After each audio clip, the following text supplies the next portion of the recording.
You're listening to musician, author, and educator Bobby Borg, breaking down music, business, and marketing basics so they stick. So, hey everybody, my name is Bobby Borg, and we're here to simplify music, business, and communication concepts so that they stick. My topic today is product innovation and brand identity. And with me today is Jeff Hrisch. Jeff Hrisch is the founder and president of the Right Brain Studio, a USC adjunct professor of marketing, and also a music lover and musician as well. So Jeff, thank you very much for coming out today. It's a pleasure to be here, thanks. We're gonna have a lot of fun. Before we get started, I just wanna tell my audience really quick that this is a DIY podcast studio, meaning that I am both the interviewer and the cameraman. So I'm gonna be hitting some buttons. I'm gonna be fumbling with my scripts, but hey, it's all good. It's raw and real. So let's do this.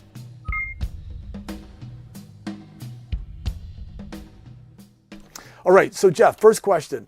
I know that one of the books that you recommend in your branding classes is a book called Hitmakers. Mm-hmm. And I know that one of the favorite chapters that you have is something that discusses the Maya principle, which is essentially an abbreviation for most advanced yet acceptable. And of course, what we're talking about here is product innovation and design. And the idea is to craft something entirely new from something already well known. Can you elaborate further on this concept, please? Maybe also talk about who created it.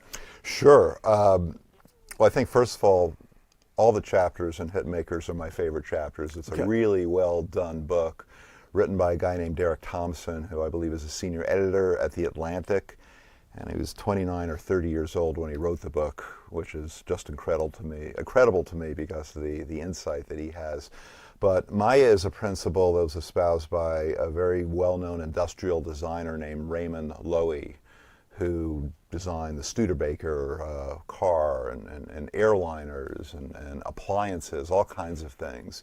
And he felt that if there wasn't at least a degree of familiarity in an innovation, people just wouldn't respond to it. And if you think about it, if a new concept comes at you and you just have no experience with it, no relation to it at all, you're probably not going to be able to grasp it. You're not going to know what to do with it. So every great innovation isn't a pure innovation. It really kind of builds on something that came before and evolves it to a new place that does seem revolutionary.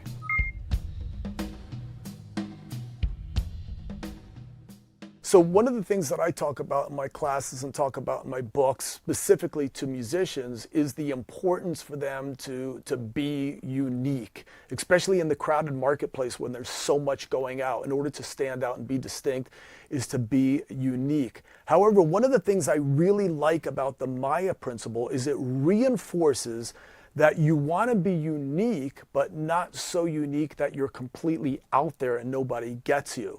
So this idea of sort of being most advanced yet acceptable seems to make a lot of sense to me.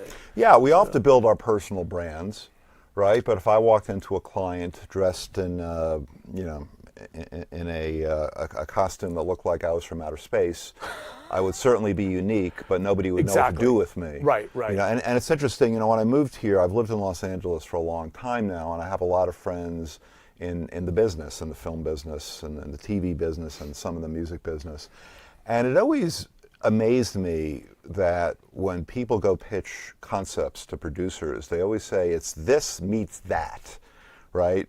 So I always didn't understand. Don't we want our art to be unique? Don't we want it to really stand for something that hasn't come before? And I always thought that was kind of a cop-out. But what that does, and what I'm talking about, and anyone in the industry will know that. Oh, my new movie it's the Jetsons meet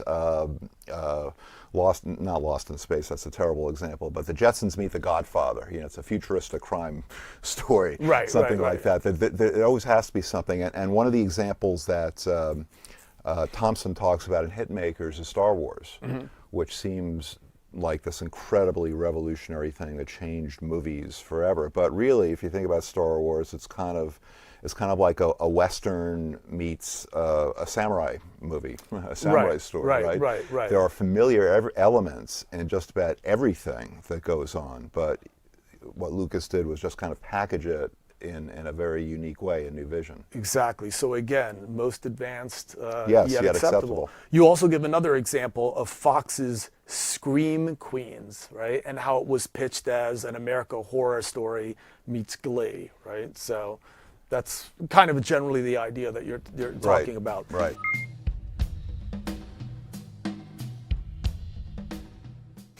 In the music industry, there's an artist by the name of The Weeknd, a top charting artist, is said to have merged the familiar sounds of Prince and Michael Jackson with the alternative electric sounds of today. So would you say this is an example of how the Maya principle might be used in the music business? Completely. I mean, the music business is just replete with these kinds of examples, and over the weekend I saw a new movie called Echo in the Canyon, which was all about the Laurel Canyon music scene. I just wrote a blog about it, as a matter of fact, and it's interesting. So, one of the stars of this film is Roger McGuinn, who is the founder of the Byrds, seminal folk rock band in the '60s. And McGuinn was pretty much a traditional folk artist, played the 12-string guitar. He's well known for that, and he heard Beatles music. He was inspired. He tells a story about going into a club in Greenwich Village before he had moved out here to LA and playing I Want to Hold Your Hand on an acoustic guitar. And he said it didn't go well. The folky crowd didn't like it at all. Right. And then he moved out here and he played the Troubadour. He did the same thing. He said didn't go well again. But he was really committed to this idea, and he heard Mr. Tambourine Man Bob Dylan's Mr. Tambourine Man, and he decided to arrange that to what he called the Beatles beat. So the idea was he was going to take folk lyrics and put it to rock music, and it worked. I mean, Mr. Tambourine Man was an incredible hit, and people just started flocking to Los Angeles, to Laurel Canyon in particular. That's the Mamas and the Papas and Buffalo Springfield, bands like that were very, very well known back in the day. But it's one thing influencing another, and it keeps going on and on and on. And creating something, and the Weeknd is a great modern day example, but you can listen to almost anything on the radio now, and you can kind of decipher where those roots are. Absolutely, yeah. Maybe we can talk about Kendrick Lamar. He created something new by taking a familiar sounds of hip hop and maybe merging it with more sophisticated and meaningful raps. Maybe Marilyn Manson created something new by taking the familiar shock rock antics of Alice Cooper, right? And merging it with new metal. So a very interesting concept that all of you guys can apply to your own careers. Jeff, thank you very much Appreciate it. for being here. It was a pleasure having you. It was an amazing conversation. Thank you very much. So everybody, my name is Bobby Borg, and we're here to simplify music, business, and communication concepts so that they stick. Make sure to hang out for the next segment. Peace. Thanks. Jeff, thanks again. Thanks. Awesome.